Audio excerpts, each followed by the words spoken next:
Part 1. I'm going to talk about the situation with property here in the city. First, you have some time to look at questions 1 to 5.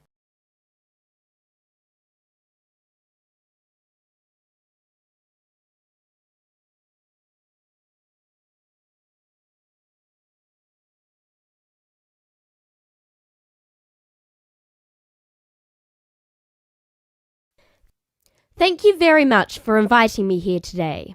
I understand that you all own your own home, and some of you may be interested in buying additional property here in the city, so I hope you will find the information I am going to share with you useful and informative.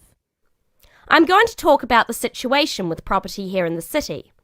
The city centre of any area is obviously going to have the highest prices, and as more and more people are competing for houses in this area, both renting and buying are becoming increasingly difficult.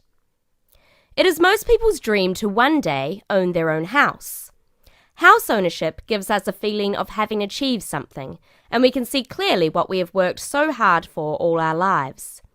It can give us a sense of security for our old age, and a knowledge that we will hopefully have something to pass on to our children. However, buying a house, particularly for first-time buyers, is becoming more and more difficult, not only due to increasing prices, but also because of the need for a substantial deposit. For younger people, buying their first home is very difficult and often impossible. Young couples who cannot get the deposit together need to rent for a long time and sometimes forever. While traditionally, homes near the centre of the city have been the most desirable, people are now looking further afield. This has happened for a number of reasons, the main one being that our style of work is changing, along with that of other countries such as the USA. In certain professions, for example sales and computing, it is no longer necessary for people to be based in an office full-time. More and more people are beginning to work from home, which means they can avoid the hustle and bustle of rush hour traffic jams into work, and have more freedom to choose to live in a more rural and peaceful location. My company deals with finding property for both purchasers and renters in the city area. One of my main roles within the company is to find investment properties for people who wish to plan ahead for their future.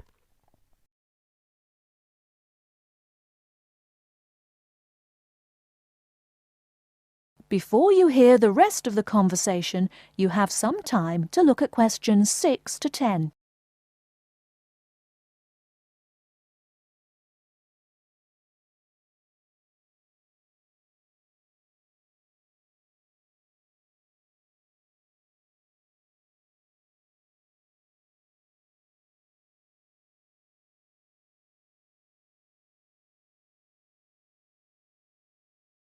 Now listen and answer questions 6 to 10. An investment property is usually at the cheaper end of the market. People buy investment properties not to live in, but in addition to their own home in order to rent it out to other people. The advantage of putting your savings into property for the future is that you can be pretty certain that, as a long-term investment, your money will safely increase in value in line with inflation. Many people are turning to property investment instead of pension schemes, as we hear the horror stories of countries such as the UK, where people have invested all their lives into their pension schemes to find that now their money is relatively worthless. Houses automatically earn what is known as capital gains. That is, for every year you own the property, it becomes more valuable and often gives a better rate of interest on your money than most banks do. However, that is not to say there are no risks. There are people who buy property when the market is high and prices are inflated beyond their true value, only to find that when the housing market slows down, they are in a state of negative equity. Negative equity is a situation that arises when you owe more for the house than the house itself is worth. In short, the best advice is to be aware of the ups and downs of the housing market. Property investment, if handled correctly, can be enormously satisfying. I hope that this has given you an insight into the basics of the property market. Thank you for listening. Please raise your hand if you have any questions and I will try to be of assistance. That is the end of part 1. You now have half a minute to check your answers.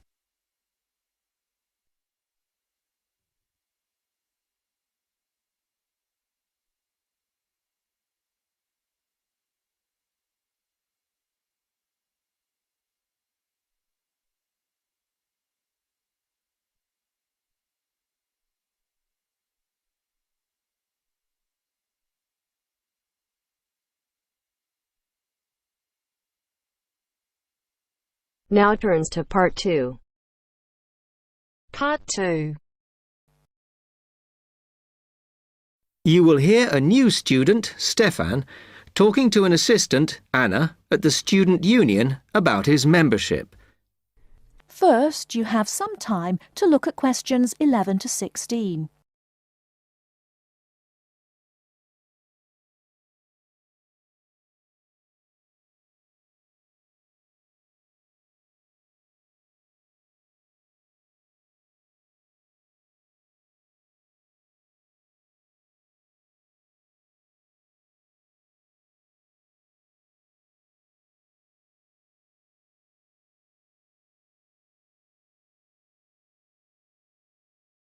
Now, listen carefully and answer questions 11 to 16. Hi, can I help you? Yeah, I hope so. This is the first time I've been down to the union. I'm a new international student, and I just wondered what to do. Oh, right. Well, normally we ask international students to fill out this form, and we put your details on the wall by reception. Then other students can contact you. It's a way for everybody to get to know each other. It can be a bit lonely otherwise. Oh, I see. What's your name? I'm Anna, by the way. It's Stefan Unger. OK, well, just write that there, next to name, and then fill in the rest. Right. What does it mean, degree program? Oh, just if you are an undergraduate or a postgraduate. Or maybe you're just here for a short course? I'm a postgraduate. Oh. Do I need to say what in? Not really. It's too much detail. But you should put your department, so people who have the same interests or problems as you can get in touch. So I'm studying marine construction, so for department, do I put down the science faculty then? Just your actual department. That must be engineering, no? Oh, I see, yes. Then if you list what you like doing in your free time, not that we ever get any when we're studying, and maybe you can meet up with someone socially, or to join a club or something. Well, I like lots of things. Shall I just list them? My advice is to just put one or two, like football and films or whatever. Otherwise, you'll get so many invitations, you won't get any time to work. Okay. I think I'll just list computer games, as that's my big interest. Oh. I haven't played football for ages. I may start to play once I get settled. Now, let's see. Next thing is languages. Yes, we find many of the international students get a bit tired of speaking English all the time. Sometimes they like to speak to someone in their own language. It's up to you. That is a good idea. I presume I don't need to put English down. Oh no, I put Italian and French. I can only speak German, my mother tongue. OK, well that's fine. Just put that. What does accommodation mean? Is that my address? We're trying to find similarities between people, and some people live in hall, some are in flats, some are in bedsits. So it helps if you say. I'm in hall, though I'd like to be in a flat, but that won't happen till the end of the first term. Put where you are now. You can always change it later. Then finally, just put your phone number. I haven't really got one. I haven't sorted out a mobile yet. Well, it's going to be difficult for people to contact you then, isn't it? Why don't you put the union one and we'll take messages for you? Okay. It's 02950 659 003. Have you got that? Yes. OK then. Before you hear the rest of the talk, you have some time to look at questions 17 to 20.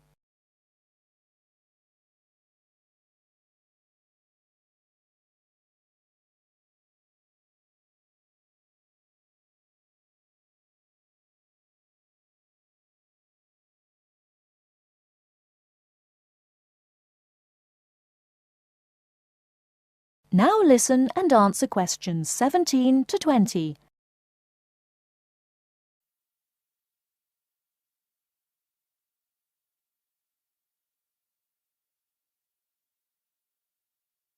Oh, I had a couple more questions about the services you've got here. It says there's a photocopier here. Yes, you need to get a card from the shop, and then it's available to all students in the mornings. The union uses it after 1 p.m. Okay. I see also the union organises loads of events. Are they always held here in the union building? It looks big enough. If you're interested in something, you should check the poster or our website. In fact, we normally use the Round Theatre, opposite the conference centre for most events, because the sound system is better. Right. I'll do that. Also, I wanted to hire a van. Can I do that through you? No. You need to present a case, really. They're not just available for hire to anyone. The president said we have to limit who is allowed to hire them. The person you need to see is the transport secretary. She's on the 2nd floor. Okay, thanks. The other thing is, are all the discounts we get with our union card listed on the back of the card? I thought there might be more. No, that's it, I'm afraid. Mainly books, clothes and music. Though we are currently negotiating to get one on newspapers, so that should be valid from next term.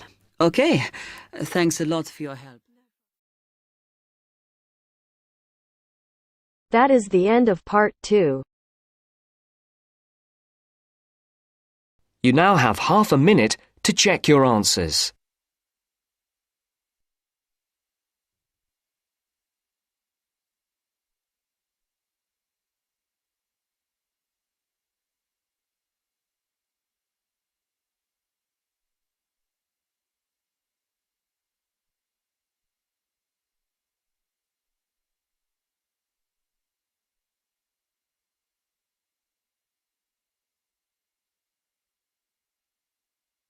Now turns to part 3.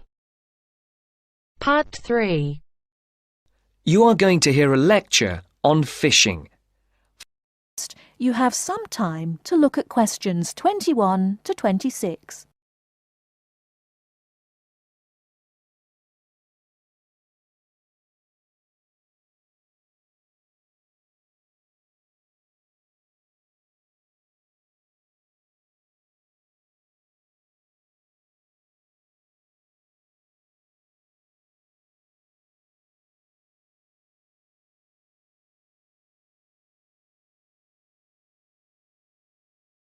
Now listen carefully and answer questions 21 to 26.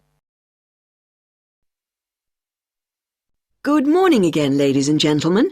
And in case you've forgotten, my name is Dr. North from the Marine Habitat Research Unit at the university, and I'm going to continue from the lecture that I gave a fortnight ago on humankind's relationship with the sea from a historical point of view, and also on attitudes to different types of fishing.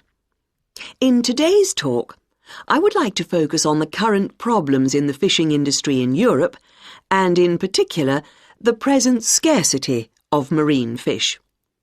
As with the last lecture, I've placed a book list, a few relevant articles, and a copy of this lecture on the department website. A statistic to begin with. Since the 1970s, stocks of the most heavily fished species have fallen on average by 90%. And why has this happened? Well, There's a chain of events which begins with the demographic changes that have taken place in the world over the last century. During this time, the world population has grown at a phenomenal rate, with efficient and heavy fishing, which is technology-driven, meeting the increasing demands for food. As a consequence, many fishing stocks in the European waters, from the Atlantic to the North Sea and the Mediterranean, are now on the verge of collapse. But the problem is not restricted to European waters. It's a situation that's all too clear all around the world. Fish stocks in the Pacific Ocean, for example, are now on the verge of collapse due to a combination of overfishing and natural changes in ocean ecology.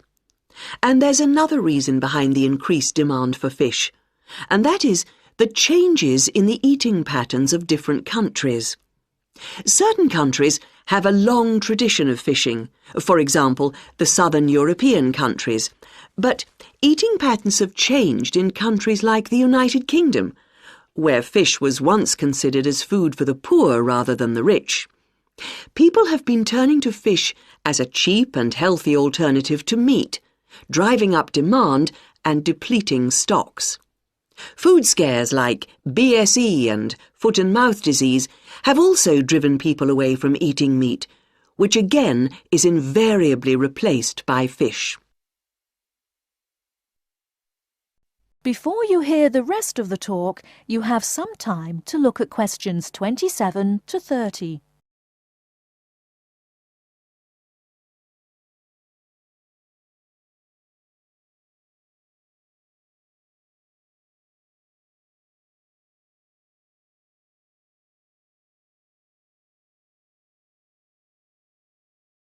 Now listen and answer questions 27 to 30.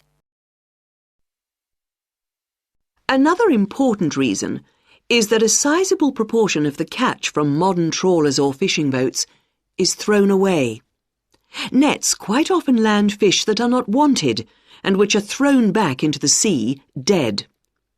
Discarded nets and other traps are responsible for the deaths of many fish.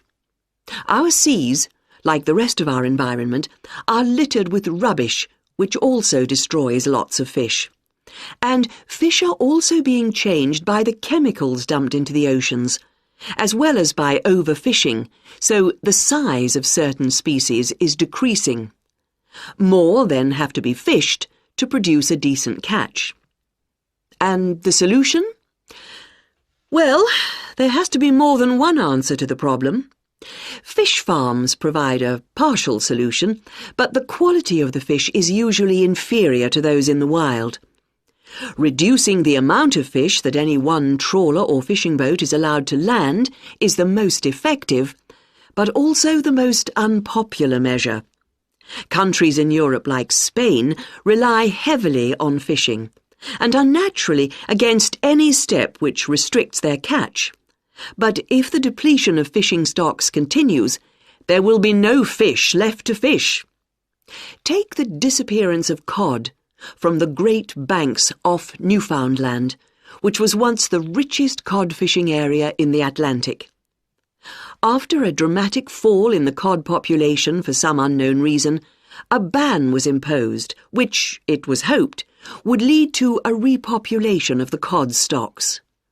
The cod did not return, and many fishermen were put out of work. This is a scenario which we do not want to be repeated on a large scale. Now, if you look at this table on the screen, you can see where That is the end of part 3. You now have half a minute to check your answers.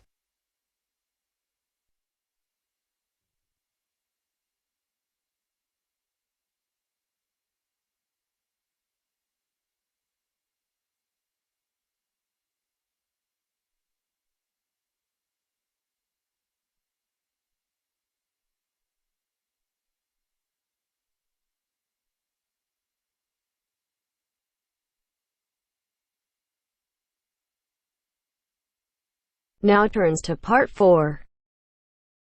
Part 4. you'll hear a man giving a lecture on nuclear fusion. First, you have some time to look at questions 31 to 40.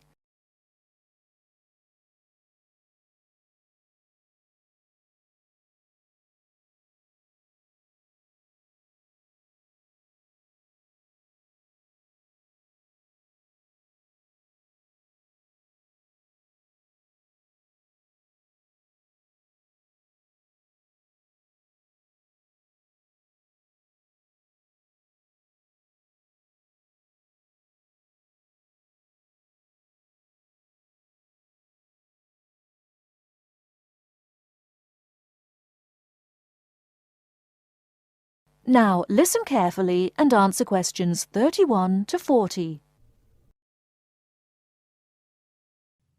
I'd like to start by thanking so many of you for attending this, my first public lecture at this magnificent university. I'm going to be talking to you today about nuclear fusion. Before I proceed further, I would like to apologize on behalf of some of our newspapers for the sensationalist and hopelessly inaccurate articles that have been published on the subject over the years.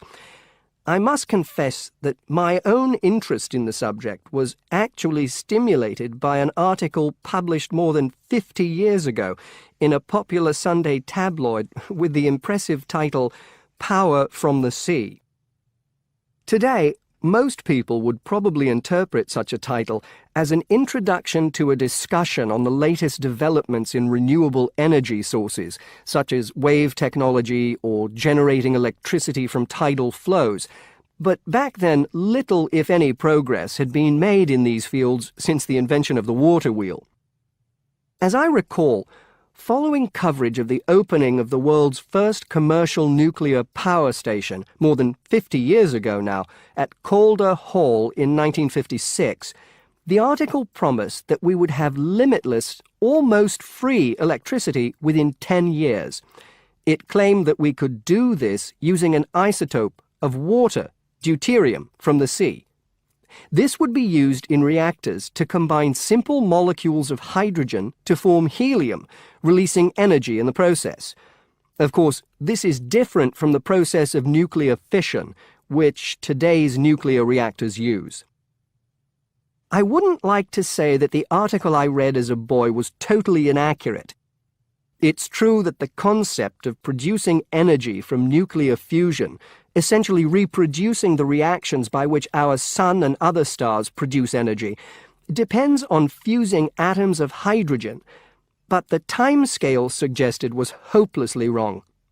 To this day, despite some very embarrassing false claims from scientists who should have known better, we have not been able to produce energy from nuclear fusion in a controllable way. Let me make clear what I mean by this statement, before some journalist in the audience gets hold of the wrong end of the stick. Yes, we have been able to fuse hydrogen atoms to produce helium and a release of energy, but the balance account has always been negative. We've always had to put more energy into the reaction than we've ever succeeded in getting out. We know the theory works, but we still do not know if we can get fusion to work for us and solve the problem of our energy needs. Before going on to give you a summary of the innovative ways being tested to overcome them. First of all, we have to try to understand the incredible physical conditions that exist inside a natural nuclear fusion reactor, such as the sun. To start with, we have to create temperatures never experienced on our planet. Indeed, if we had experienced the temperatures required, then our planet would never have formed. We have to generate temperatures of at least 100 million degrees Celsius in a carefully controlled environment before we can even hope to produce a fusion reaction. The problems are immense, but it can be done. Many of you will know that you can put your hand into a very hot oven and not get burnt, provided you do not touch any of the surfaces. I won't go into the reasons for this phenomenon here, but we are applying roughly the same principles in designs for fusion reactors. I think I can promise you that the heat will be confined to a very small area. The other major problem we have to find a solution to is pressure. The pressures in a massive body like the Sun are vast, and this is what brings the hydrogen atoms into such close proximity to one another that they fuse into helium. We may not have to achieve the same pressures in a fusion reactor, but even so, it is a huge technological problem. What, then, makes me hopeful about the future of energy from nuclear fusion? Perhaps surprisingly, it is developments in laser technology. We can now use lasers to control the nuclear fuel pellets so that they remain suspended inside the reactor without touching the sides. Remember that these pellets are quite small, and because they contain atoms of deuterium and tritium, the two isotopic forms of hydrogen that can be used in these reactions, they are quite light. The lasers will also compress the fuel pellet to raise the pressure to that required to initiate the fusion reaction. Another, far more powerful laser will be used to heat the fuel pellet to the temperature required. This laser, if you like, will act as the trigger to start the reaction. Once started, it is hoped that the reaction will produce enough energy to maintain itself, and also that it will produce a surplus in the form of heat that can be used to produce the steam needed to drive turbines in order to generate the electricity the world needs. To give you some idea of how much energy we can produce, it has been calculated that just 1 kilogram of fusion fuel is capable of producing the same amount of energy as 10,000 tons of fossil fuel.